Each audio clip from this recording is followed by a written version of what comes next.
Okay, so this is the start of my third year as dean. So imagine summer 2019. I started July 1. 5 days later, I experienced the first Mayborn conference for me. So that was the last time that we were all together as a conference family was that long ago. And that was such a wonderful experience. And then of course last year happened. But we did a wonderful conference last year. I know some of you were able to attend. And so now we're slowly getting back to this hybrid thing is what we decided to try this year. So we are very excited that Interrobang allowed us to come here today to take this baby step into meeting in person. We hope all of you are going to join us tomorrow as well. But I just wanted to take the opportunity to say thank you all for being here. We're excited about our panel tonight. And I'm going to turn it over to our conference director, Neil Foote. But before I do that, big news. So we learned last night that Neil is going to be inducted into the National Association of Black Journalists Hall of Fame.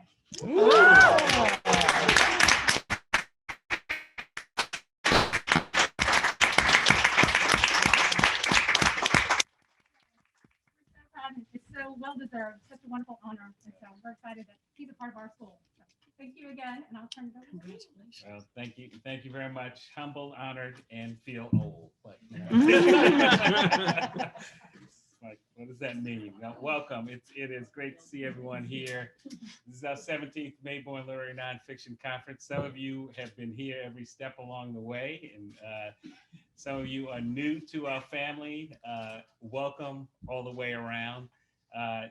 The wonderful gift that I received was in working with George Getchow, one of the founders of the conference and a colleague of mine before he retired from the Mayborn School. He said, Neil, I'm going to probably be winding down, so help me out with this conference. So got a chance to work with him, with Mike Mooney, to build and work on this conference that has been just a wonderful labor of love. It's as Sandria will know, and his experience in building a literary conference is no easy task. The good thing is, folks like you all are part of our supportive community, and it's kind of been fun because so many of you know each other in various different ways. And as Tara found out, she knew people who and never even met them. But we've got a full evening tonight that we want to kick off with a conversation, really. As I chatted with each of the panelists, they were like, well, what do I need to talk about? I said, look, tonight I want to use as a woosah moment. This has been a year of years. We all will remember it in some way. Certainly, as I chat with folks with younger kids, I've asked them to say, I'm really wondering how they will imagine this period and talk about this as they come visit us in our senior citizen homes, right? What do you remember about 2020, right? But let me thank all of our partners here. Thanks, Interrobang, Tom Blute, and many of you know Tom Blute from doing many events here. Thank you, Tom, for squeezing us in for the multitude of events that he does. Penn America, Bloomberg, Denton Record Chronicle, Texas Tribune, and you're going to learn a lot more about our good friend here, Brown Publishing Books, and Millie Brown, who's here tonight, joining in with the guests, but she's going to become an increasingly big partner with us with a wonderful announcement we're going to make about a contest that's really for all you writers out there. Wow. I'm just going to say that. Wow. It's been I look back at our records. I was looking back at some of our past programs, and every year we have awarded a book contract to somebody who's, and this conference, again, so many of the folks who've been here, miss the camaraderie of kind of the chit chat around Bonnie and Clyde's and the chit chat in the hallways. So can't recreate that now. We're going to probably do a little bit of that tonight, and hopefully as we do our sessions tomorrow, that's a full lineup. We kick off with a wonderful conversation with Seema Yasmin, Dr. Seema Yasmin and Christy Nelson, talking about the wonderful work of how do you tell this story in an era of misinformation. We've got a couple Bloomberg reporters and KERA moderating that session to talk about writing about the pandemic during this period.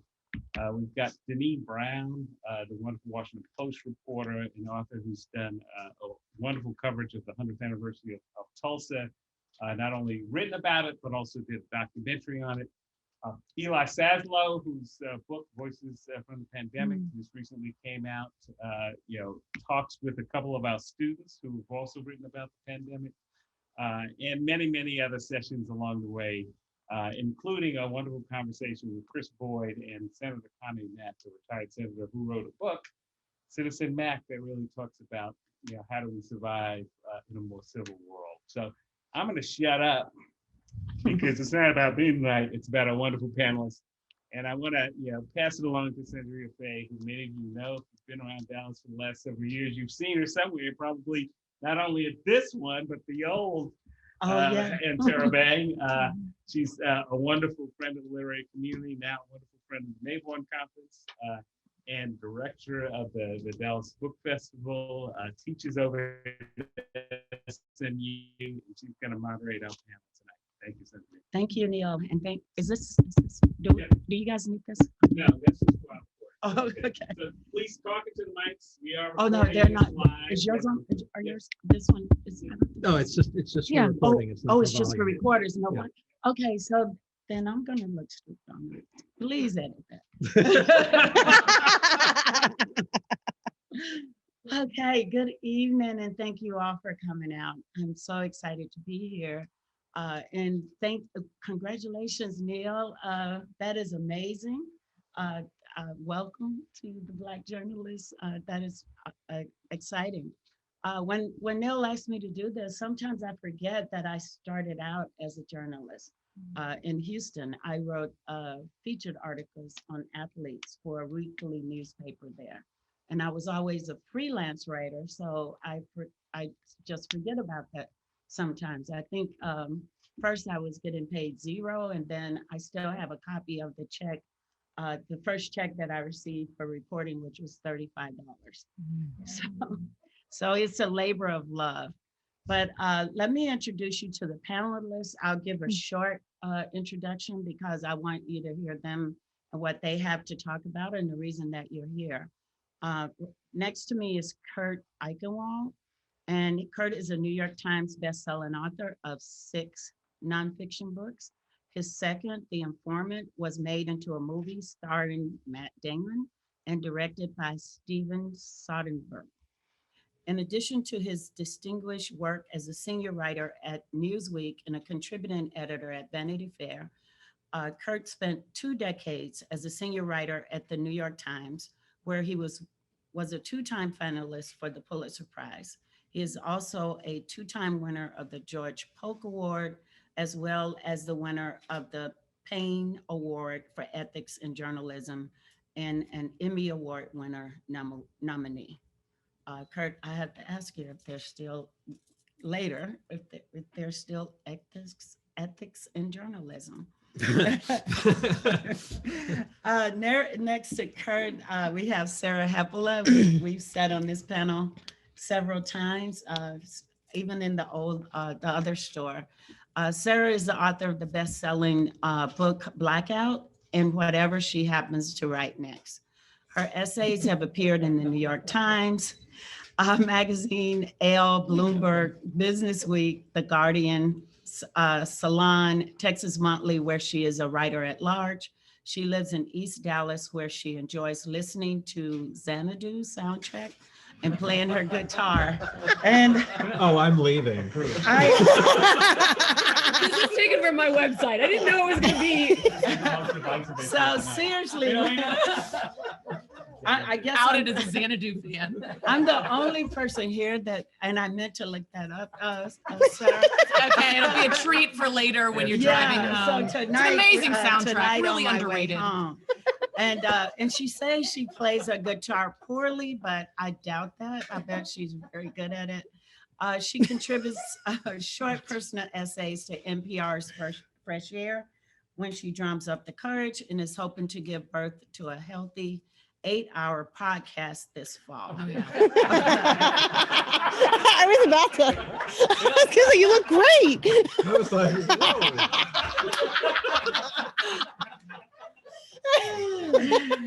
Even I was nervous about that. Yeah, I'll let her tell you because we are in the fall. Is there something you right? need to tell I'll let her yourself? tell you if she's giving birth or not.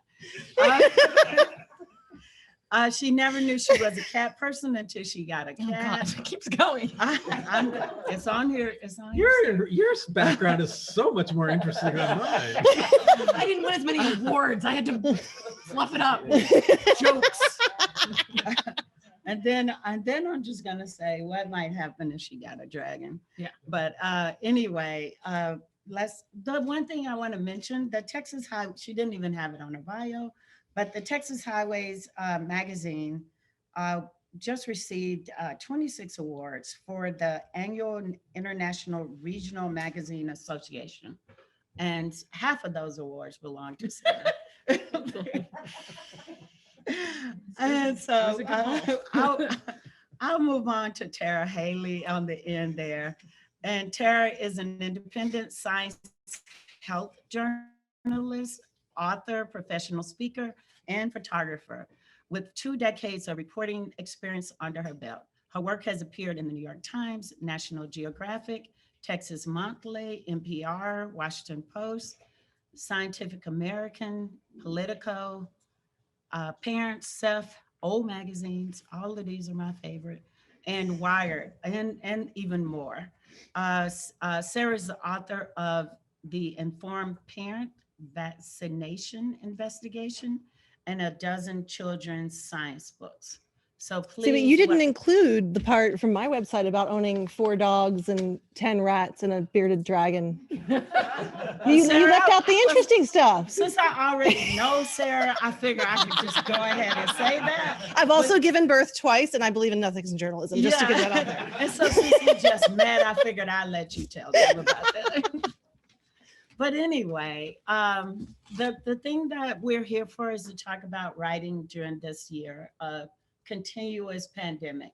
I find myself saying, like, I am the executive director for the Dallas SMU Literary Festival, which will be in March of 22. But I find myself when I'm talking to people about it, the one that we had in March 2021, I'm still saying last year.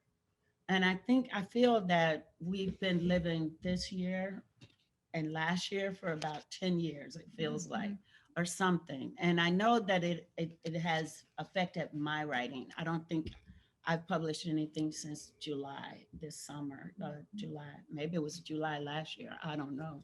It's just been one long Groundhog's Day. That's the only thing I can think to reference it to. But I was wondering, just going to ask the panel, what are you writing, and how has this, not just the pandemic, but everything that we're going through affected your writing? And I'll get to some of the other things other than the pandemic later, but how is your writing, and are you writing, and what are you writing? I had a book about anti-vaxxers. It was bizarre because it's not like I looked at COVID and said, oh, I want to write about this. It was, I was attracted to the topic and I started doing reporting on it. And as I was in the middle of the reporting, some odd news came out of China about some disease, and I continued doing the reporting on it, and I was traveling around and getting more information, and I had all my interviews and documents and started writing and getting some more records, and suddenly it was like, we're getting a very timely story. And when I say a book, I had been asked to do something. This is sort of the new era of books that I was asked to try out. There are groups, Amazon, Scribd, Apple, Audible are doing these things where they're doing their own publication of books, and they're getting authors who do books to to write what are basically, books that aren't quite as involved as a regular book. Mhm. And so this was, almost more like it was a 50,000 word book, more like a really long magazine article. And so that got published right as the anti-vaxxers were coming to the fore. And it was very interesting because I was able to really link what was happening and how we got there, and all the interconnections. And it was quite disturbing because it was interesting because when, once I was deep into it and once COVID emerged and people were saying, all we need is the vaccine, it was already very clear to me that managing for lack of a better term, the hysteria and the conspiracy theories was going to be a very, very difficult element of this because there's a historical reality to this that has existed throughout the history, going way far back. Before vaccines existed. But yeah. Yeah. And, I mean, Gandhi was an anti-vaxxer. And so is the head of the NIH. Yeah. For energy and healing. Wow. And it's sort of an interesting side note. My father was an infectious disease specialist, and he used to talk about, and he was with the CDC, and he was the type who would go overseas and deal with continents that were having mass epidemics. And we had odd things like, Albert Sabin, who was the person who developed the oral polio vaccine. I called him Uncle Al. He would be at our house. And they would talk about the fact that they would go to these third world nations and have all these troubles because the governments would spread conspiracy theories, and the locals would blame the doctors for being responsible for the disease, and they would threaten the doctors and they would threaten the people trying to help them, and there would be these massive problems, which in a way was sort of what inspired the whole idea. And they would talk about how, this was understandable because it was a poorly educated population and a superstitious population. And now I look at this and go, what the hell is happening with us?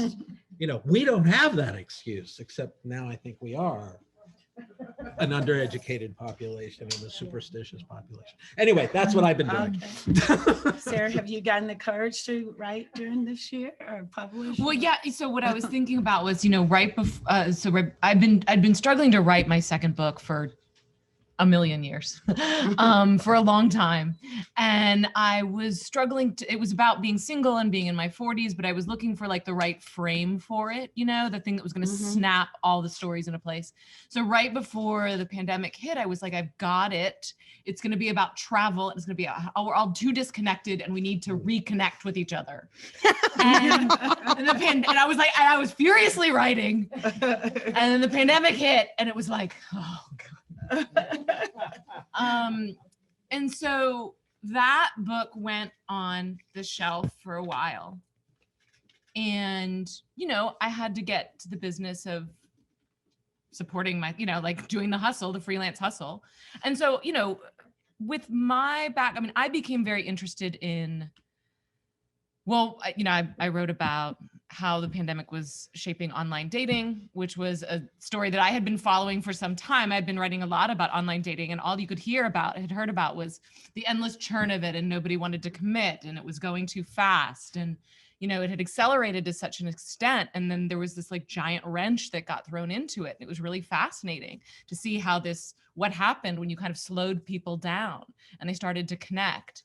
So that was something I was covering. And then I also, as somebody who I'm an expert in drinking. I used to do it a lot. I quit 10 years ago, but I knew that drinking, we all knew that drinking during the pandemic was going to be really high. And so, I wanted to make sure that I was writing stories that were about reminding people that even though this seems like the best time to get drunk, it's actually the best time to get sober if you want to.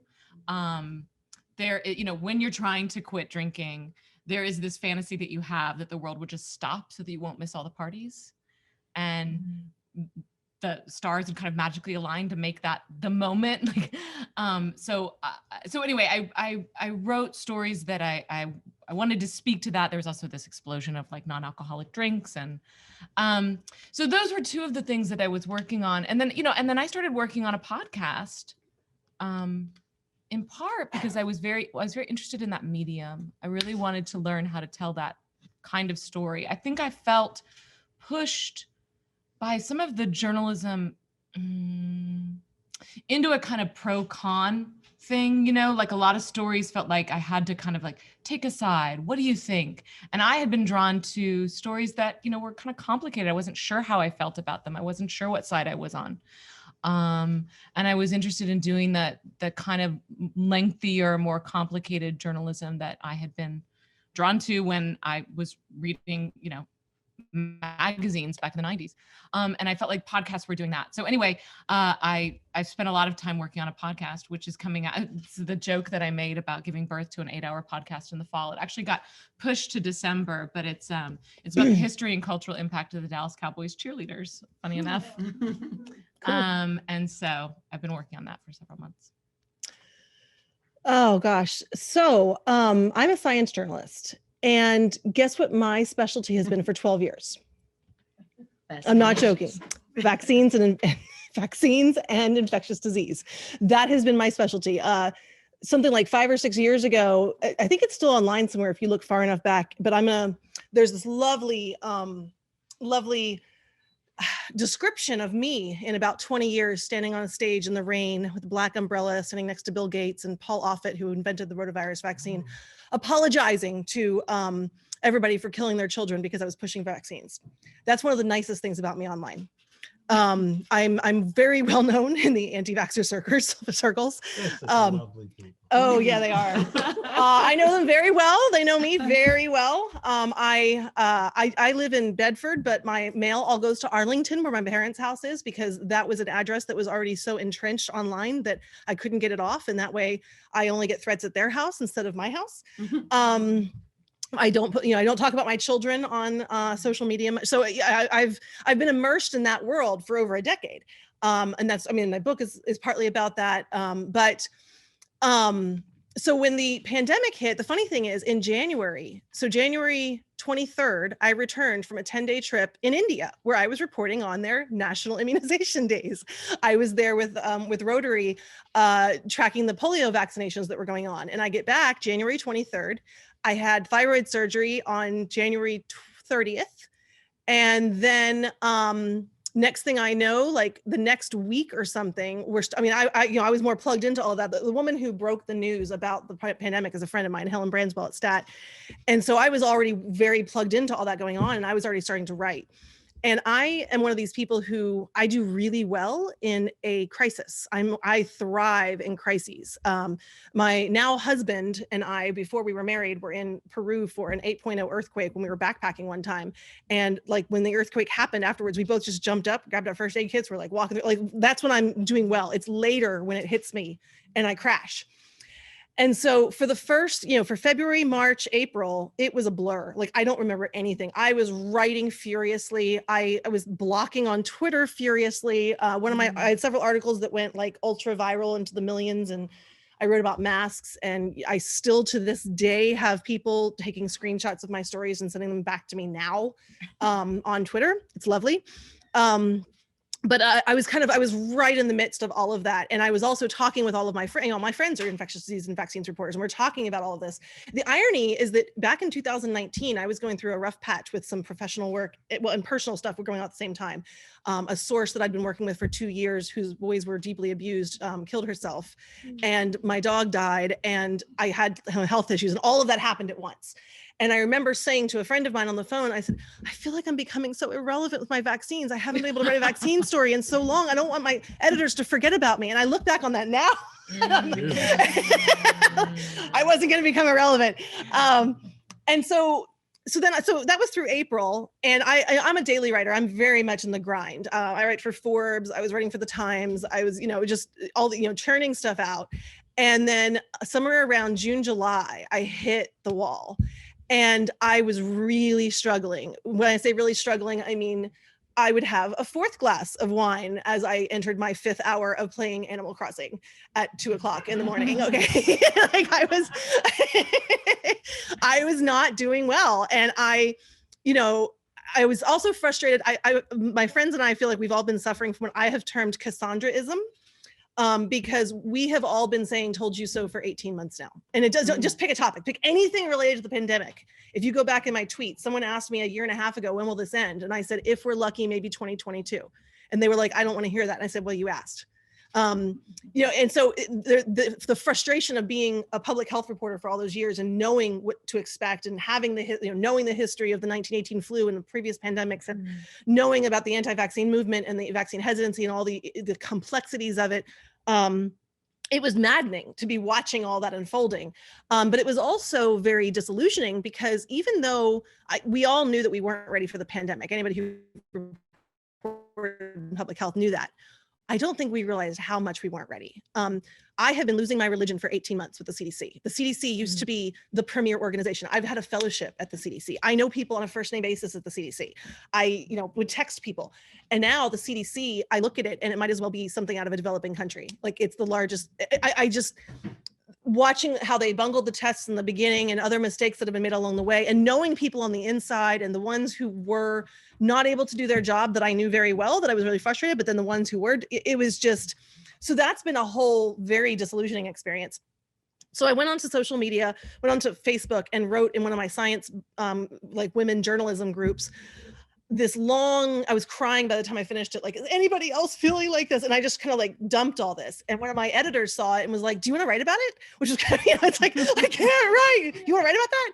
But I did. I sat down and I did. And I wrote about how I have this surge capacity, and my surge capacity had just like run out. And the difference is, surge capacity works great. That ability to sort of like ramp up when you need it and keep going real hard for like 2 to 3 months works great when there's like a natural disaster. But this was not going to stop. And so I wrote about that. I interviewed a couple of people, psychologists on it. And that article to this day is still my most viral article ever. Some of you may have even read it. It's like, I don't know, 12 million something people. That actually, ironically, that kind of jump started me back into it because I got speaking engagements and podcasts from that. And I started doing more of that. And I was able to take my own advice. Like, I was literally asking psychologists, like, what the hell do I do to get through this? And since then, it's been kind of like this, right? And I was talking to a friend recently, but I'm kind of in one of these right now. Like, I'm struggling right now. I just yesterday in tears, I wrote down, I was working on a really stupid minor article that wasn't a big deal on blood clots and COVID. And I just wrote down, I'm sorry, I can't do this. I don't have the brain power right now to synthesize this evidence. I'm sorry, you're going to have to give it to someone else. And that is not something that I would do. Like, that's just not me, but I couldn't do it. I just couldn't do it. And of course, throughout all of this, I have 2 kids, 7 and 11. 2 kids who, like both of their parents, have diagnosed ADHD and diagnosed anxiety. Do you know what it's like to have 4 people in a house who all have ADHD and anxiety during a pandemic when one of them knows everything that's happening? And so and my husband's immune compromised. So we had to withdraw our kids from school because Texas. I don't want to get political, but man, that's the other thing that's been rough, when 6-week-old embryos have more rights than 6-year-old children. And when the governor is saying, screw you, Biden, we're not going to require vaccinations, and, all the different things that are going on. And that's what I write about, right? That's my area. And it's just, so it's been exhausting. I am still writing, but it's always like an up and down. And then there was this other sort of thing, and I'm going to be really, I don't know if I should say this. I almost felt this a little bit just a minute when Kurt was talking. But he gets off the hook because he started this before the pandemic. There's been this weird, anyone who has written about something for a long time, and you are like a long time expert in it. Like, I was one of the only I was one of about 6 to 10 vaccine writers in the country, and we were the go-to vaccine writers.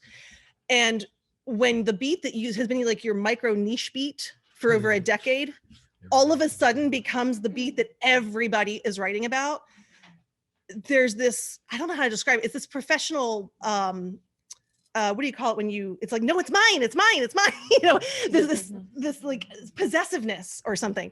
And it's like, at the same time, I can't possibly write for all these places, and it needs to be covered. And we need good journalists covering all these different issues. So I wanted it covered. I was glad it was getting the issue, you know, the attention, but there was this element of like, you know, I wasn't, my special beat wasn't special anymore. Like everybody and their dog was writing about it. And then on top of that, half of the people who were writing about it were doing a shitty job of it because I knew how to write about it. And I'm like, so a lot of my pieces early on, especially about vaccines, I write for the Association of Healthcare Journalists as well. I blog there about, I teach other journalists how to write about medical research, because medical research is one of my specialties as well. And I was writing like, you know, one of the things that was driving me crazy were all of the polls that were coming out ahead of the vaccines saying this many people say they're not going to get the vaccine. And I was like, first of all, that's not a scientific study, and that does not take into account XYZ. And you should talk to someone who's been studying vaccine hesitancy for 10 years. Here's a list of 20 people you can talk to. Second, vaccines work on norms. We get vaccinated because everybody else gets vaccinated. So when you say 60% of people don't want to take the vaccine, you just made that a self-fulfilling prophecy. Yeah. So journalists were literally fomenting vaccine hesitancy, thinking that they were reporting responsibly on it, and they weren't. They were fanning the flames before it even got here. And that, for me, watching that was just like tearing my hair out. So I was dealing with like sort of the professional aspects of that, and then the personal stuff, and then the homeschooling and all of those, you know. So yeah, I've been a mess. How are you guys? that was so irresponsible. It was awful. It was like polling people, are you going to eat food? Yeah. You know, it's like, well, it's like, I mean, you don't know what the vaccine is going to be. You don't know what the evidence is. You don't know if it's going to work. You don't know how well it's going to work. You don't know what the side effects are. Are you going to stick this in your, I'm not going to stick that in my body. And I'm pro-vaccine. Like, you know, no normal person who has a brain on their head is going to say, sure, I'll take this vaccine that I haven't seen the evidence for yet, that I don't know how well it works, that I don't know what the side effects are, and I don't know how long it'll last. Sure. You know, it was a dumb question. It was a dumb question, and it created, I mean, yeah. And this is the thing. We have seen so much horrible journalism that has made the situation so much worse than it needed to be. And a dog bark. Anyway, so that could be my house.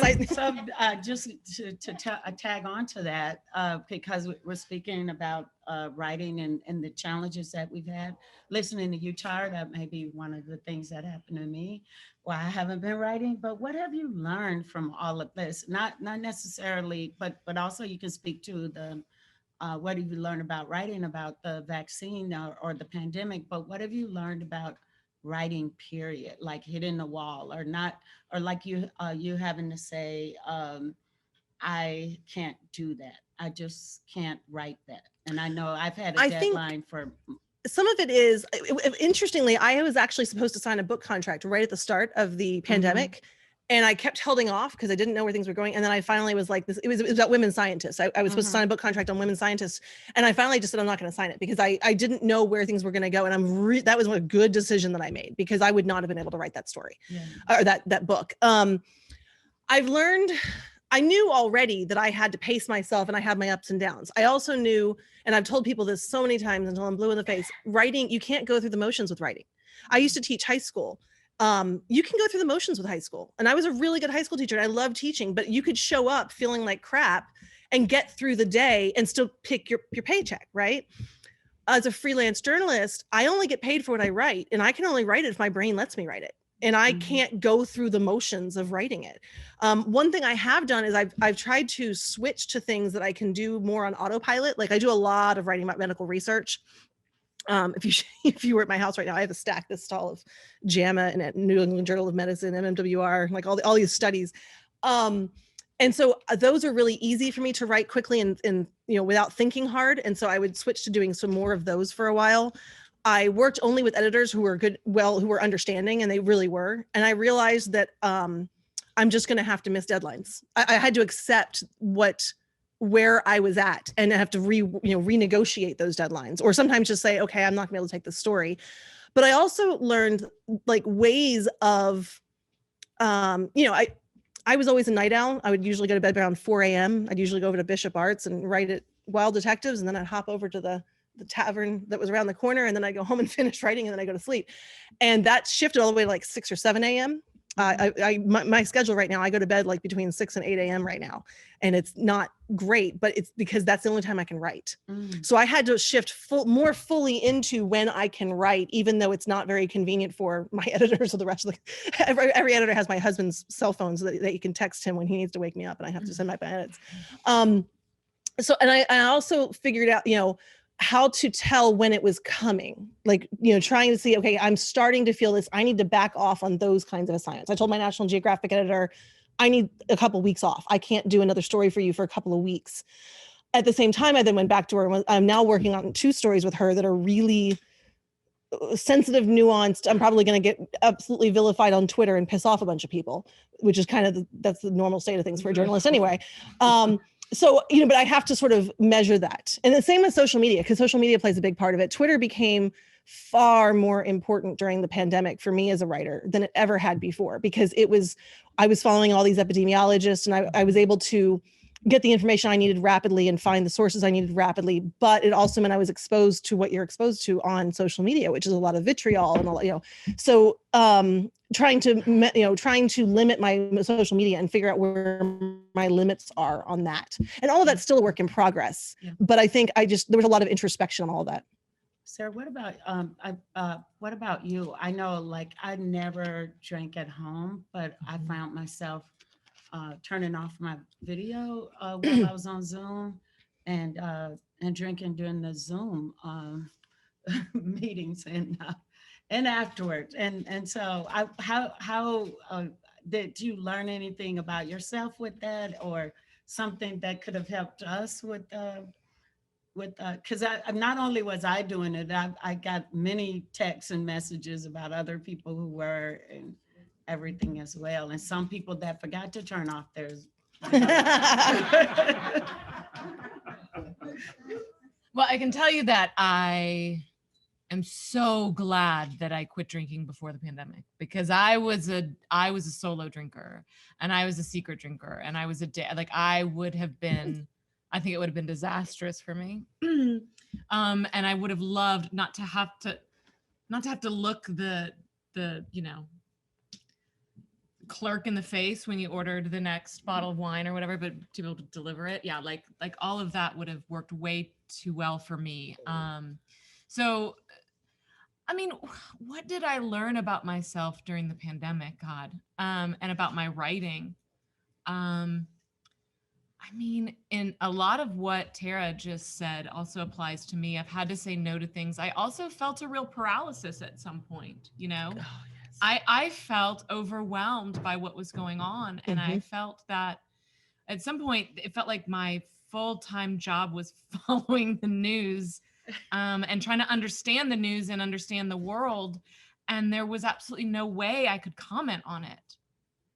And it brought a real sadness, because I've always gone to writing to make sense of my world, and I didn't know how to do that. And it was tough. It was lonely. And I struggle. I get real overwhelmed feeling by Twitter. You guys are more. I think if you don't feel overwhelmed by Twitter, you're a psychopath. Well, sorry, I should have waited to see what Kurt said about that before I said that.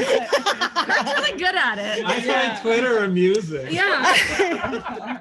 Yeah. Okay, to be fair, you're a man, I'm a woman. Oh, that's true. That is huge on social media. On the other hand, I was actually assaulted. I remember that. That was horrible. Yes. It's a long story. If you don't. We can go to you now, though. Well, there's one thing. This will sort of be odd. There was one thing that the pandemic did with me that was actually really quite bad,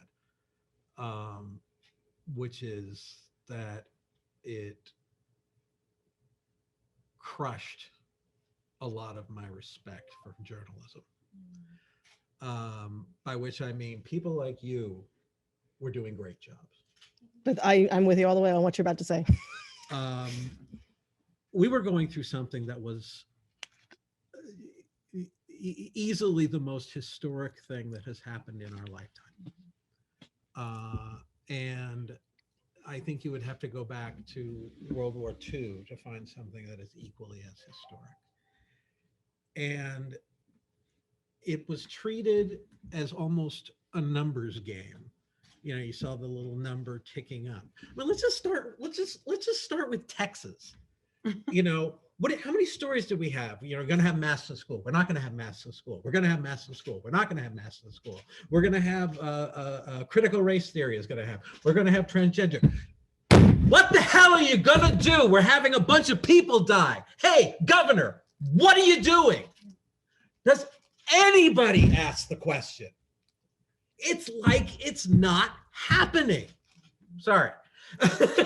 and that is what is happening in all of journalism. Nobody is saying to these, the Republicans are the worst, but it's across the board. No one is saying to these people, what are you doing to address this? We have had more people die in the past 2 years than have died from every war we have had combined. You know, in casualties, if you want to take the Civil War going back, if you include dysentery, then no. But you know, we have reporters who are sitting there talking about why does Joe Biden go to Delaware on the weekends? You know, I mean, I remember there. I'm going to roll for a minute, if you don't mind. You know, Russell Baker, if you remember him, was a columnist for the New York Times. He wrote a book called Growing Up, and there was a part of it that I always found very interesting. Was he was writing letters back and forth to his mother when he was in the military, and he has the letters from when the nuclear, when the atomic bomb was dropped on Hiroshima and Nagasaki, and the letters, he said, it's just sort of amazing. They're almost not recognizing anything's going on. They're talking about, you know, oh yeah, I had, you know, my feet were hurting, and you know, oh mom, how are things going? And that's almost like what's going on here. Mm-hmm. You know, I mean, yes, it's happening. Yes, it's been going on for a long time, and the story is every single goddamn day. And it's every single goddamn day because we have a White House press corps that is caught up in minutia. We have state press corps that are bored, that are so busy trying to find whatever the current, you know, little issue is that they don't want to get into it. We have right now, if people spent a little bit of time trying to dig into the anti-vax thing, and you can get into it if you actually talk to people who are the subjects of it, you have to go back to 2015, and you have to realize that the anti-vax movement was dramatically changing in 2015 because the alt-right was starting to be combined with it and become part of it and to consume it. And if you want to go, why is there this interplay between the MAGA folks, the QAnon folks, the 3%ers, the Proud Boys, and the anti-vaxxers? It was starting in 2015, long before Donald Trump even walked down that staircase. And now we have it all going here. Well, why aren't we hearing about that? Because no one's digging into it. We have millions and millions and millions, 30 million people, I think, who are part of QAnon, who in turn are part of the anti-vax movement, who are all involved. And we just go, ha, ha, ha, ha, ha. Aren't they funny? No, they're not. They're actually a terrorist threat.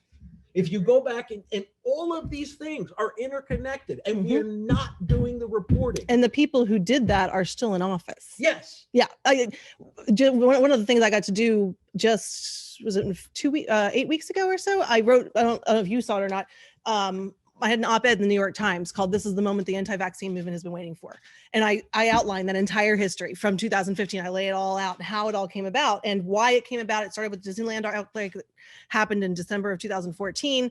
It had to do with the formation of a political action committee here in Austin, along with getting involved with people in California that were fighting against the law that Richard Pan was doing there, and it was all these different moving parts. But Ron Paul was a part of that. Chris Christie said some things that helped pull that along.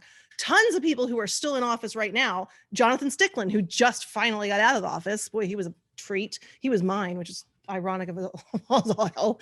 But a lot of the people who were responsible for that at the state level, a lot of this is happening in like micro politics. That's the part that people don't think about. It was all happening in state houses and in county, government and city things. And that's why it was flying under the radar for all that time. And what you were saying about the thing that drove me crazy with the White House press corps was they're all political reporters. It's a pandemic.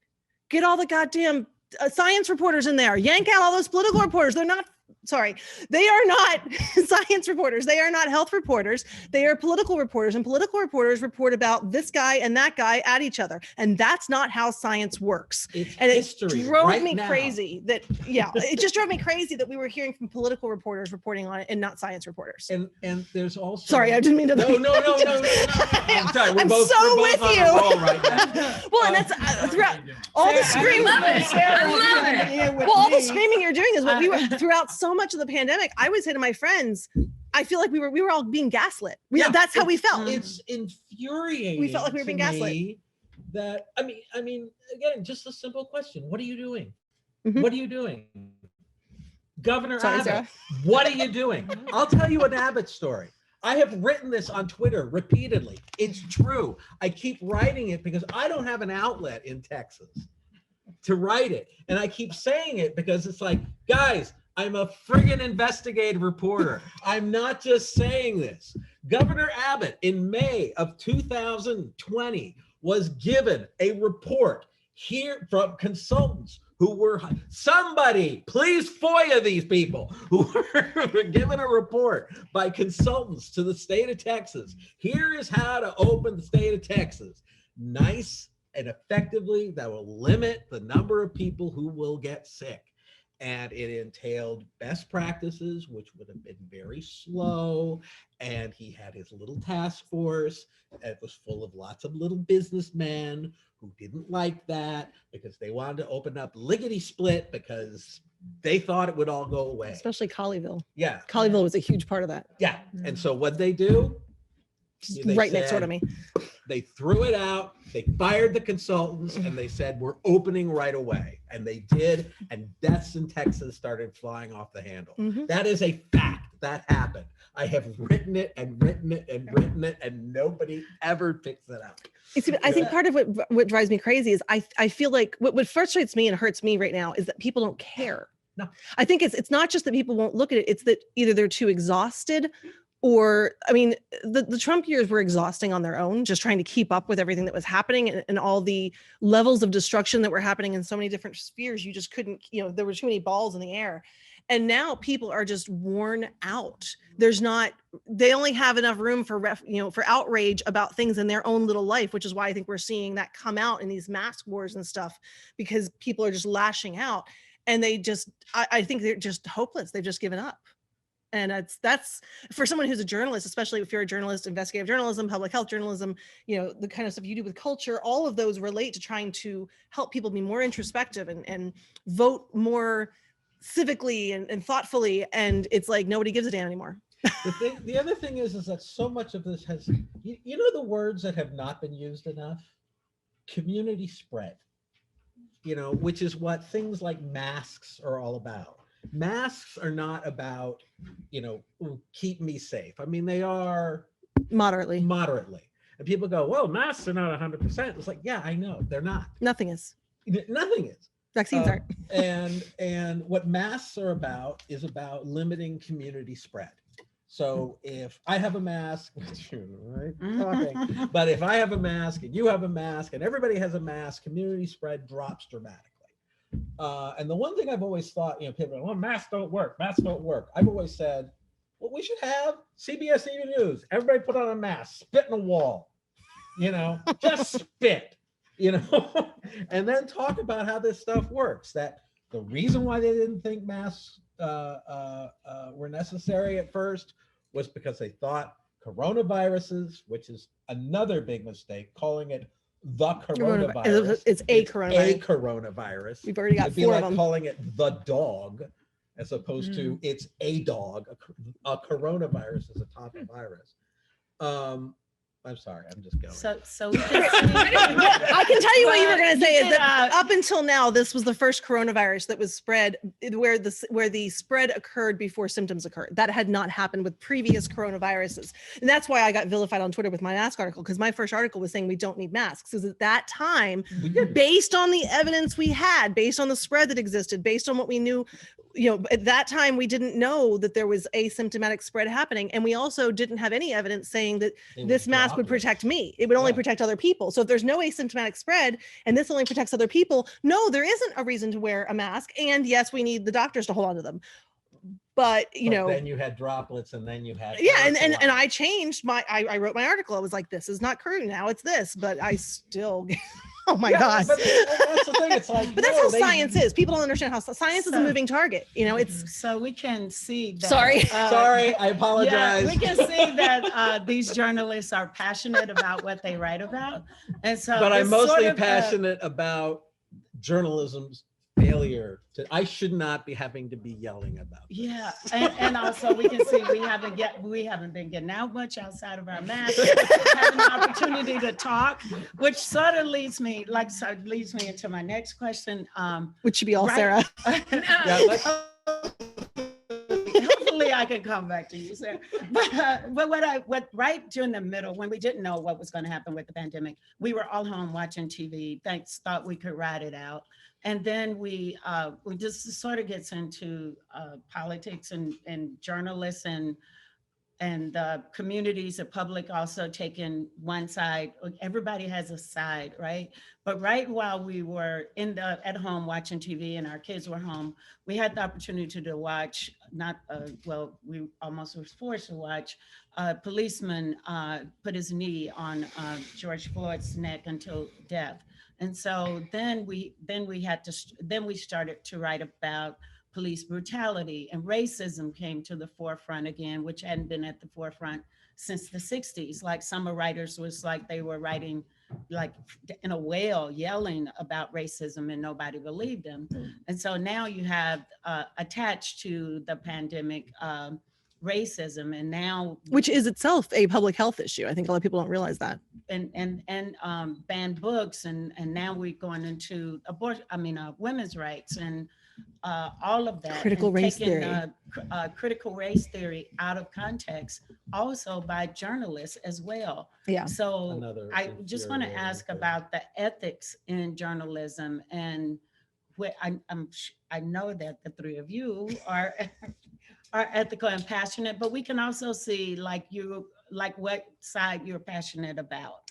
So do journalists still do their research and report from research and try not to show sides in their journalism, or why is that no longer? Well, I would argue that those were two different questions, because Yeah. I would say that trying not to show sides, I think there's been a big shift in journalism in recent years in terms of objectivity. Objectivity never existed, ever.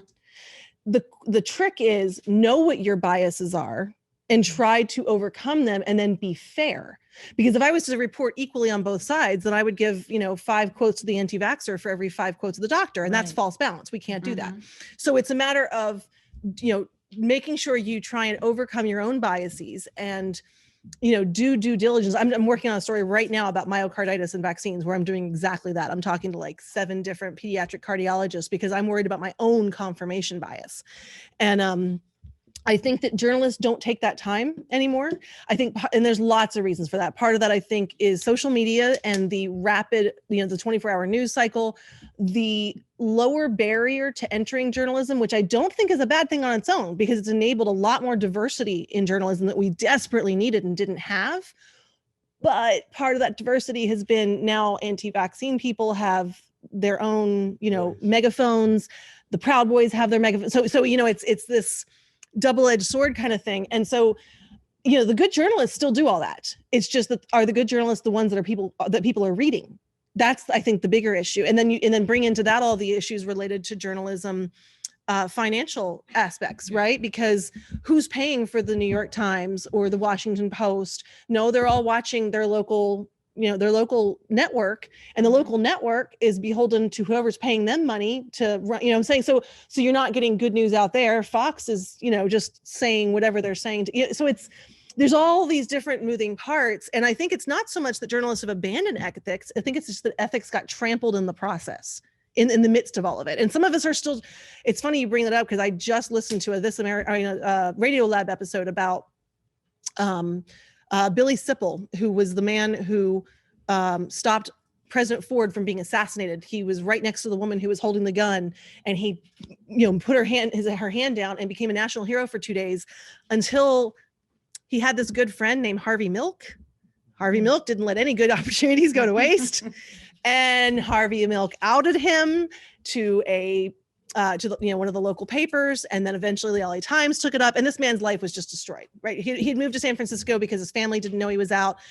He was an ex-Marine. There were all these different conflicting issues, and the whole episode is basically about journalism ethics. Like, was it right for the journalist to write about that? did the public interest in this story outweigh that man's, And I was listening to it on the way to Oklahoma City with my kids, because one of my sons is in the Moderna trial, and we're in the Oklahoma site, and I was so excited because my son, who's 11, was listening to the story. And so we got to talk about that. We got to talk about, gay rights. We got to talk about what it was like to be gay in the 70s, and who Harvey Milk was, and what was the right thing for the journalist to do. So it's like, I think it's still out there, and people like me and us, we're still trying to do that, but I just feel like we're getting lost in the shuffle, and there's just so much noise that signal is being trampled.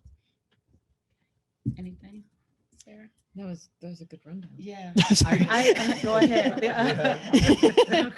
I'll a number of years ago, I gave a talk, and they have an idea how long ago. Marty Barron at that point was the editor-in-chief of the Boston Globe. Since then, he's been the executive editor of the Washington Post, and now retired. And I gave a talk. This is the problem with journalism is not bias. The problem is laziness. Yes. He came up. The reason Marty Barron matters is he came up yesterday. He goes, "Thank you," and that I think still plays out today. Going back to what you were mentioning regarding critical race theory, I think the coverage on that has been abominable, because I think 98% of the articles I've read have been wrong, terrible. I mean, or don't even explain what it is. Yeah, they don't explain what it is. They don't correctly explain what it is. It's not let's talk about both sides. Like, no, there are not both sides. It is a thing. Here is what that thing is. Well, we can't teach it in our schools. Great, we're not. We're teaching it in law school. It's like saying let's ban contract law in kindergarten. We'll do it. And the fact that they're able to get people ginned up over something that doesn't exist in terms of it, being taught in our schools. And so now you saw this thing happen where they had the dispute over, you have to have the books that give the other side of the Holocaust. Oh God, yeah. South Lake. And that's where we're headed. See, I live in Bedford, so I've got like Colleyville here and South Lake there. Yeah. And they're already saying, oh, well, that, we have to give, there's an there's an anti-racism book. Well, we have to give the other side. I really want to know what that first book was. Because it's like, wait, we have a pro-racism book? I mean, what are we talking about? And so this is a failure on the part of journalists who don't bother to first find out what critical race theory is. Secondly, don't bother to find out that it is not being taught in any school, any public school in America. uh, who don't then stand up to the lack of a backbone on these reporters, who don't stand up to these politicians and say, Governor, what school in Texas is teaching critical race theory? Because it's taught in law school. Can you identify a single school that's doing this? And that has Governor, real, what is critical race theory? I mean, when you have every member of the Republican Party, so you had Mitch McConnell saying that giving Puerto Ricans the vote is socialism. I mean, they say everything is socialism and communism. They say everything on race is critical race theory. They say everything. I mean, and nobody ever says, define that, please. Which is really a question that needs to be said. I think that somebody did, and I saw where they were talking to the person who actually wrote the first book on critical race theory, the professor, and then the reporter, commentator argued with her that she didn't know what she was. whoa. So I did see that, but Wow. I'm going to ask one more question, and then I'm going to have the audience ask a couple of questions because we're running out of time. But that leads us to, because of all of the things that we're discussing, the cancel culture has become much more prevalent in the world, and especially on social media. How does that affect your writing? Not at all. I don't care. Cancel culture is just a fancy term for I'm not going to listen to somebody who says things that are odious or that I disagree with. And I find it really interesting that you see Republicans saying, railing against cancel culture on one hand, and then turning around and saying, we're going to ban these books. Well, guess what cancel culture is, right? So I don't think they have a full understanding of what it is, because I can't tell if they know that they're being hypocritical or if they're just that dumb. It's sometimes hard, incompetence, stupidity, it's hard to tell sometimes, but I don't worry about it. I write what's true. I write, I do the best that I can on it. When I screw up, which I do because everyone does, I correct it. I give where my sources are. And if someone wants to, I have people who blocked me because they didn't like what I said on Twitter. Okay, I don't care. You don't have to hear me. Not my problem. Anything? I mean, I have anxiety about everything I write. I mean, I always have. I've been an outrageously sensitive person from the time I was little. So like a heightened sensitivity around all issues that matter in the world. Like, yeah, like do I worry about that? Like, do I worry about people taking something I said out of context? I don't even, it's not even this predates the phrase cancel culture. This was happening on social media. And one of the things that I noticed too, and I wonder if either of you have experienced this, is, people are more reluctant to give interviews now, because they're afraid to get taken out of context, and they're afraid of how the words that they say might be used against them. I've had in the last few years, had a much harder time getting people to agree to interviews. And it's been surprising, because it used to be that they just sort of open. Maybe people have just really turned on journalists too, is the other thing that's happened. So yeah, I would be lying if I didn't say that an awareness of heightened sensitivity does affect me. Yeah. Yeah, I've seen it ruin some people's lives that really had prominent careers in as novelists or fiction writing, and then something happened, and so I can see why it's difficult for people to give interviews. I will say one thing that worries me, and I see this, I know it exists in adult literature, but I read a lot of young adult literature, and I don't know if anyone here follows young adult literature, but this is a big issue in young adult literature, especially with own voices and concerns about whether someone has the right to write about something that they haven't personally experienced. Like, can I write a book about a Black gay man if I'm not a Black gay man myself? And there have been a lot of a lot of reading into some of the books truly are problematic that have gotten, called out. Other books, people are reading crazy things into it. And I'm like, I read that book and I didn't get any of that from it. Like, where are you getting that from? How are you saying that's racist? Like, they're dragons. They're not even people.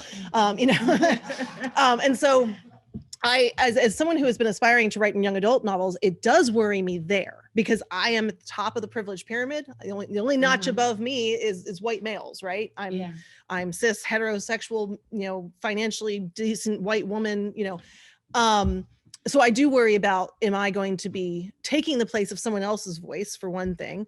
And I want to, I don't want to write only about white people, because that perpetuates a different problem. But if I want to bring in diverse characters, now I will bring in sensitivity readers to help me, but I do worry, is someone going to tell me that that one sentence on page 273 was racist because I had it come out of that character's mouth? So I think that is a concern. I don't know if that exists in adult writing or not. It exists across the board. Every panel I've been on that comes up.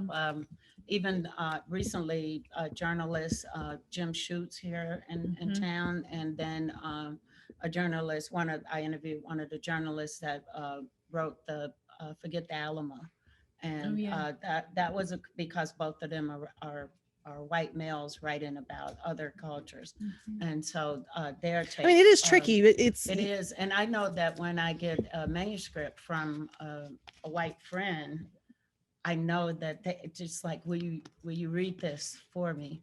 That it is that I know already that it has a African American main character or something like that, and so but the thing is that there isn't any way that I can know everything to put my stamp on that to say, right. You don't represent the entire African American community. Like, we're not monolithic, and then because I may not see something. Similar thing happened to Sandra Cisneros. Just because she didn't see it doesn't mean that other people will be offended by it. And so I think there's value to a lot of that, because I think a lot of that's happening is the growing pains of us finally starting to maybe possibly crack open that door of reckoning with race in this country. And I mean, it's still barely cracked. I don't think people realize just how barely cracked it is. They think it's been blown wide open. It hasn't. But we're finally hearing voices. I follow a lot of people on Black Twitter, and I do not reply to them, and I do not. I listen. I read. And I think a lot of that's the growing pains of us trying to reckon with it, and it's going to be messy, especially with intersectionalism. That's a whole other issue of when you have, you've got the Black gay man here, and you've got the Asian woman who, the Asian trans man over there, and all the different layers that exist. And I think that's inevitable. I don't think it's a good or a bad thing. It just is. I have sort of an odd view, I think, on all of this. I am a harsh critic of cancel culture in both directions, because both conservatives and liberals have cancel culture, particularly harsh critic of this belief that if somebody makes a mistake, they must pay for it with their career. I think that is a reflection of sort of this growing harshness and cruelty that we have in this society, which I don't really know where it came from. I think everybody should be allowed to write or talk about anything. I think that the marketplace of ideas is going to decide. Now, I'll give an example. If I write about vaccines and you write about vaccines, yours is going to be judged better because you've done it longer. Maybe, unless I screw it up. Well, no, I mean, but I think you're a more reliable. I mean, I wrote something, but I don't have. Whereas if I'm writing about, what I have a very long track record on is corporate fraud. If I'm not going to touch that. But if you wrote about corporate fraud, I would look like an idiot. About corporate fraud, I wouldn't know what I was doing. People would know. Yeah, that makes sense. If I wrote about the African American experience in the mid 20th century, Should I be punished for it? No. Should I probably not be read? Yeah, because what the hell do I know? And it's coming out of a lack of connection, lack of experience. There's a wonderful journalist, and I suddenly can't remember her name. Won the Pulitzer Prize, rode on top of trains with immigrants coming into the United States. Thanks, Sonia. I've forgotten her last name. And I don't think anybody else could have told that story. And it was an amazing story. And I could have gone down and went, oh, I'm going to go, I could not have done that story. And no one, if I did the exact same thing she had done, I could not have told that story. Now, maybe somebody would have said, well, you shouldn't have done that story because this is not your story to tell. Sure, I can tell that story badly. and I'm allowed to tell that story badly. And she is allowed to tell that story brilliantly. And that is what we need to get back to, is an understanding that everyone can tell everything. Everyone can say everything. Everybody can make stupid mistakes. So long, everyone is allowed to speak. Now, if you get up and you speak with the intent of harming, that's different. Yeah. And we all know the difference, with the intent of harming. So I But- think, I'm so- not to cut you Oh, off, I'm but I sorry. think Neil is looking at me over there. And I saying, think we can shut take- Kurt up. I think we can take a couple of questions about from the audience. I just want to add to that and say, I think where the issue comes is lack of access. Like the person that tells a story badly has more access. than They the have a person that platform. will- Yeah. They have the platform. That's why I said when And I I was think, worrying about taking the and place I of think someone that else's is voice. But that takes a step back to diversity. Right, exactly. within- Yeah. within And that, I think that the a industry, lot and of that that's is important. happening. Yeah. But do we have any question from the audience? We've covered everything up here. Anyone? I'm a physician, so I've lived through this in a different way, obviously, than a journalist. The thing that, and I follow politics way too closely, but the thing that has been the most frustrating, I think, to me about the coverage of the pandemic particularly is the absolute, as far as I can see, absence of people seriously taking on the role of trying to teach the public of this scientifically illiterate country that this is a new disease. Mhm. I mean, I've been telling my patients since April of 2020 that if we're lucky, this is 2 years. It could be longer. Mhm. But the thing is, it's a new disease. And, and I just, maybe you guys have some insight. I don't know why that has just been, that should have been front and center. I think a lot of that, you have a lot of different things going on. One is the scientific literacy that was there in the first place, but it's not just scientific literacy. When we talk about scientific literacy, we're forgetting another huge part of that, which is something that I spend a lot of time on when I have a TED talk about why parents fear vaccines. And I never mention anything about scientific literacy. It's all about cognitive biases, because we're not aware of all the different ways that our brains, we'd like to all think we're rational thinkers. We're not. It's our lizard brain who's driving the show most of the time. And there are all these cognitive biases that are playing a role in how we interpret that information coming in. And a huge part of that as well is our political identity, our political affiliation.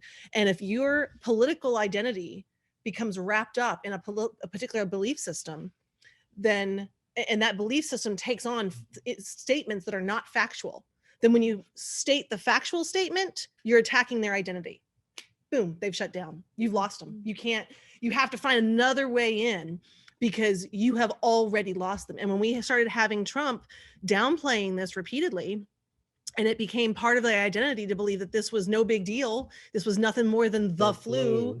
You know, exactly. That comparison to the flu was a death knell in that regard.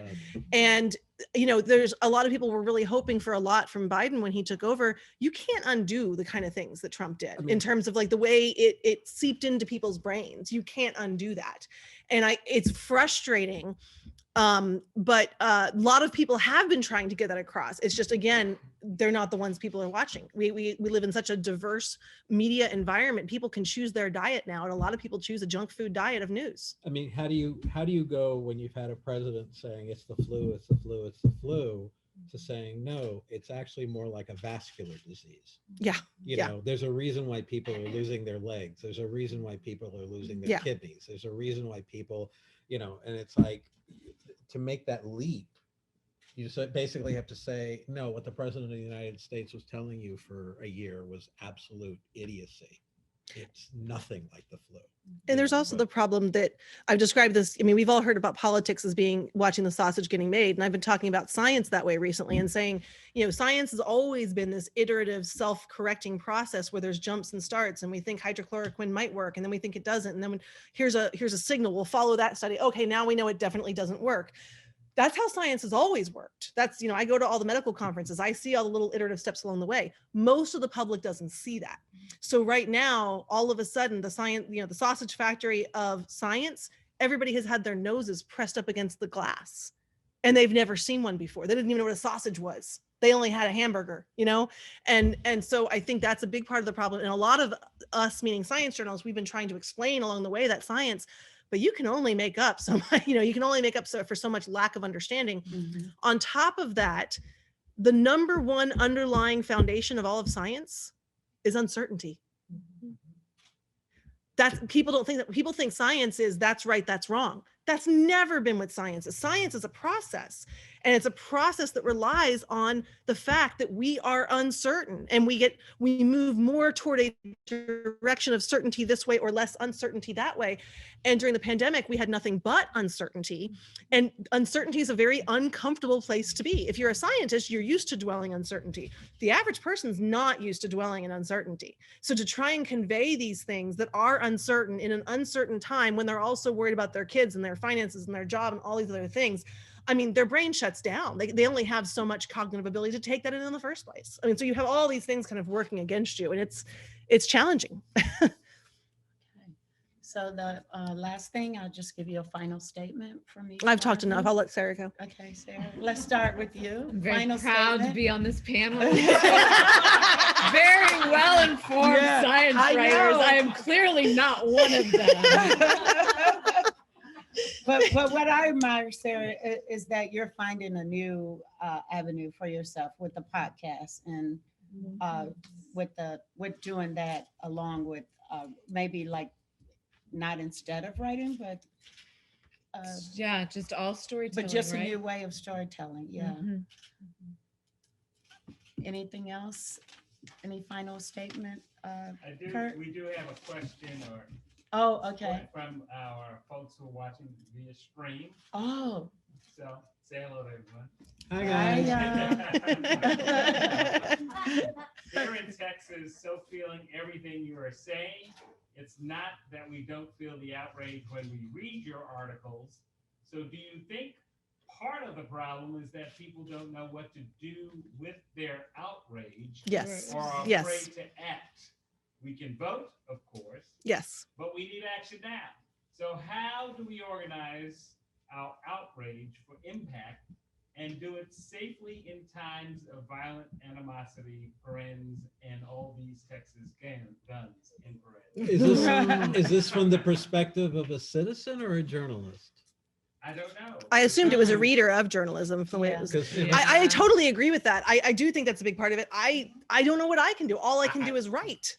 All I can do is write. What can I do? I agree. I don't know the answer to that. Pass my pay grade. And it's frustrating because I feel that helplessness. I feel it in my bones. And it's funny because I see it on my social media feed in all the, the direct messages and personal messages and people sending me things. I'm sort of like the node that a lot of people come to ask these questions. And I can feel their helplessness in their questions to me. And I don't have, I can give them what I know, and that's all I can do. it's a hard time. It's very Yeah. bad. I mean, that's why can't I write at 3 o'clock in the morning when I'm playing Animal Crossing? That's why. Yeah. I mean, I one of wish the I had an things- answer. One of the things I torture myself with is I follow, this will make you happy, is I follow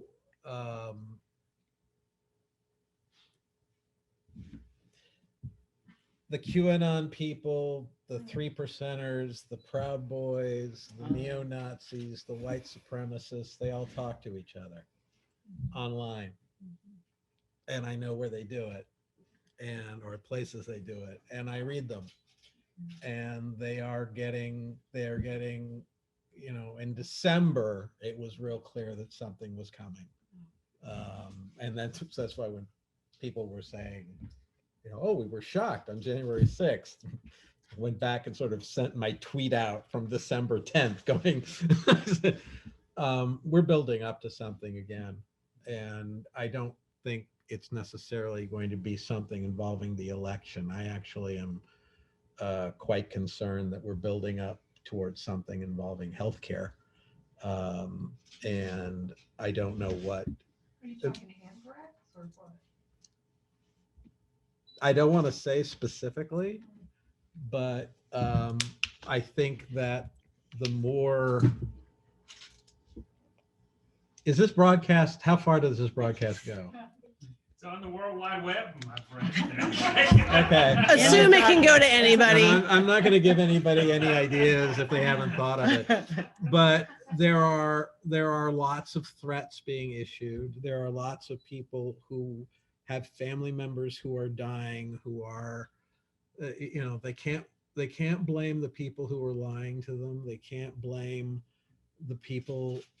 They can't blame themselves. They can't blame. So they're unifying around a core group of people to blame, and the politicians are making it worse. And so how do you change this? I think it's going to get worse before it gets better. I do have one, just to end on a note of hope. I do have one suggestion. Sorry, you were talking, I was thinking about this. One thing I tell people is a lot of times we write off someone as, oh, that person doesn't want to get the vaccine. Boom, they must be an anti-vaxxer. They're not an anti-vaxxer. Okay, they're a vaccine hesitant person. An anti-vaxxer is a very specific kind of person who's an advocate, who's been, you know, actively trying to, you know, advocate against this. This is really hard to do, what I'm about to say. Okay, really, really hard. We do not have the spoons for this. We do not have the bandwidth for this, most of us. But this is our way out. We have to talk to other people, and we have to talk to other people that maybe not the ones that are totally on. I'm not going to go tell your Uncle Ted at Thanksgiving, who's all the way QAnon, that you need to change his mind. Okay, that's a fool's errand. Identify the people whose minds are not completely closed, that you haven't lost entirely yet. Okay, my dad watches Fox News. I can tell how much Fox News he's watched that week when we talk. In some weeks, it's not very much, and I get through, and I'm able to convince him that it's not racist for a Black person to want to have a Black doctor. That's actually very reasonable, just like I, as a woman, might want a female gynecologist. Oh, that does make sense. Okay, other times, he's been watching too much Fox News that week. I'm not going to try that week. I think there are ways. What you have to do is learn how to talk to those people. And I would recommend that people check out online the Debunker's Handbook. Just Google Debunker's Handbook 2020. Learn about cognitive biases. Look up who, Leonard, now I'm going to forget his name. It's this guy who found what confirmation bias and what backfire effect were. Educate yourself on social psychology. Like just read the pop stuff. I'm not saying go back to school, but learn how our brains trick us. Just type in like how your brains trick us. Go to Google and say cognitive biases examples, or cognitive biases vaccines, cognitive biases QAnon, and learn how you can then talk to people, because the way that you talk to people isn't by throwing facts at them, which is what we want to do. That's our instinct, right? But that doesn't work. Okay. it doesn't work because it's not facts that are driving that person. It's underlying fears and anxieties and uncertainties. And what you need to do is dig down and, well, why do you feel that way? You have to ask a lot of questions and you have to listen a lot and you got to listen to a lot of as the straight epistemology. This is epistemology, exactly. I wasn't going to use the fancy word. It scares people off. Yeah. Basically, we all need to become epistemologists and then social psychologists. And then we need to talk to everybody like therapists. Go do it. No, but I think ordinary people have more power than they think because the people that others trust are the ones they know. Okay. They're not going to, we have a mutual friend. We didn't know each other, but we have a mutual friend named Andrea. And we were really excited to meet because we've both known Andrea for like years. And Andrea's talked to each of us about the other for years. And we had never met until tonight. Okay. Andrea had a friend who was uneasy about vaccines and she wanted me to talk to her. And I said, well, you're going to have to be in there. And we got together on Zoom and I talked to her friend for an hour, but Andrea was there. A week later, she was vaccinated. That's not because of me. That's because of Andrea, because people listen to who they love and care about. And so it's hard because we just don't, a lot of us don't have the bandwidth for that right now. And you got to pick your battles and you got to take care of yourself when you do it. But I do believe that we are going to have to pull ourselves out of this as a nation. And we can only do that if we keep trying to make connections, like you were saying, and talking and trying to understand others. And it doesn't mean that you have to understand the white supremacist and say his ideas are okay. Okay, don't take that. But I think that that's what we can do, is talking to people, connecting with people, recognizing which conversations need to take place off of social media and perhaps not on social media. And that's the only note of hope I can offer because it's worked in the circles I've seen. I've seen it work. So, ladies and gentlemen, Sandria Faye. Thank you all. Sarah Heppala, Sarah Haley, please give them a big round of applause. I don't know. What do you think, huh? Great to be back in person. Weird. I wish they were a little bit more outspoken. I know. I'm just really disappointed that no one spoke their minds tonight. Yeah, sorry, I get intense. Look, this is There the are first also public books. event I've been They to in also 2 years, so Wow, I've been thank locked you. up too long. Thank you. There's a lot of stuff built Thank up. you for making the Mayborn that first. I know. Look, for those of you who are tuning in, and I want to sound like KURA, a sponsor, but the Mayborn.com, we're still open for registration. In fact, we're going to be open for another month. We're going to extend the life of this conference. So if you can't hang out with us tomorrow, we kick off tomorrow at 8:45. Well, panels dive right in throughout the course of the day.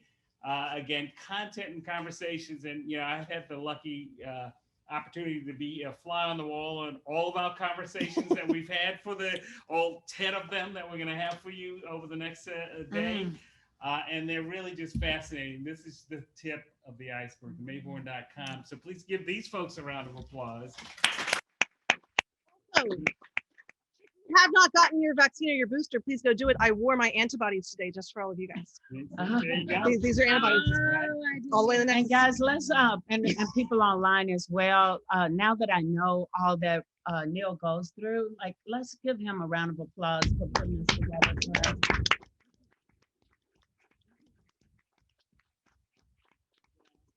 The luckiest man in the world, right? Yeah, and it's Luckiest pure man in the passion, world. certainly pure passion for what he wants to get out to you. Absolutely. Thanks to Interrobang for hosting us tonight. So please thank them. The books are for sale. They're in the book business. Many my of our book authors' here? books are here. Yeah, and we have a link on the website for all of the authors' books. So those that aren't here, you can buy through Interrobang. So again, for these authors here and those who will be here over the course of the conference. Thanks to our photographers, Hatch Visual, the two photographers who are shooting away, our videographers. They do. You not notice that? Like, I think it's because You they're know, students. Our videographers correct from as everyone else did then to try to set up. So thanks for the live stream. We were checking it out outside. So you got great video and great audio. Thanks to Dean Miller for supporting us, for making sure this conference happened again. This is not happening without leadership. We need everyone to have support support things like this because, as we know, the arts and literature is under fire. And we just have to support them, right? We got a book Especially right publisher here who supports books, and people still read books, and people Yeah. still want to hear stories, and people still want to hear conversations about these great stories. And again, the Mayborn Conference is about the story behind the story, and I think that's what we heard. What's the journey every writer takes to get the story? What's the passion, as you heard, to get the story out in the words and make sense to us all? Thanks to Jim Dale, our You know what that conference means? manager, for pulling us all together. Gotcha. Oh. I got it when I was 18. And just remember, we are doing our Mayborn actually does Baby mean- Shoe 6-word contest. I had my again. friend who's speaking So Japanese, make sure 6 it was the right words, ones. tell your true hashtag Of course, now with Mayborn Baby appropriation, so. Shoe. We probably have like 97 entries Cancel me. just from tonight alone. And what else am I missing, Jim? Our theme is what the heck is up with 2021? What the heck is up with 2021? So our I miss that theme, too. by the way, for our conference this year, To Your Health, healing the nation, healing the news, healing yourself. I think we addressed a lot of those issues tonight, and we're going to address a lot of those issues tomorrow. So please, if you don't have your link, sign up to themayborn.com. We will get that link to you immediately. If you have some friends, family, anywhere in the world, they can join in with us. So thank you. My name is Neil Foote, director of the conference, and I'm so glad you're here. We still have some snacks and some wine. So please, if you're able to and want to, join us for a little while longer. But thank you very much. Thank you.